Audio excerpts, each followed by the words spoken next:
সবাইকে জানাচ্ছি শুভ পবরণা পূর্ণিমার শুভেচ্ছা। আশা করি সকলে ভালো আছেন এবং দিনটি সকলের ভালো যাবে। আজকে বাংলাদেশ বৌদ্ধ মহাবিহার উত্তরা ঢাকা গিয়েছিলাম শুভ পবরণা পূর্ণিমা উপলক্ষে।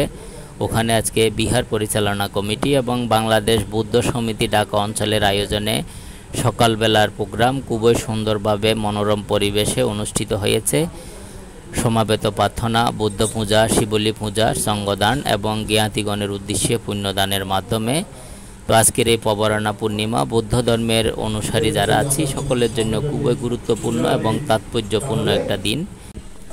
এই দিনটি উদযাপন করার পূর্বে পূজনীয় ভিক্ষু সংঘরা 3 মাস বর্ষবাস পালন করেছেন শীল সমাধি প্রজ্ঞার মাধ্যমে, এবং আমাদের গৃহীরা আমরা যারা আছি তারাও উপাসতশীল পালন করেছি, দানময় শীলময় ভাবনাময় জীবনযাপন করেছি। তো এটা ভিক্ষু সংঘ এবং গৃহীদের উভয়ের জন্য একটা গুরুত্বপূর্ণ এবং তাৎপর্যপূর্ণ একটা দিন।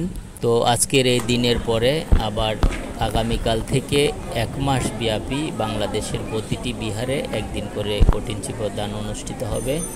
সবাইকে আজকের এই দিনে আবারও পবরণা পূর্ণিমার শুভেচ্ছা জানাচ্ছি। আশা করি দিনটি সকলের ভালো যাবে। ধন্যবাদ।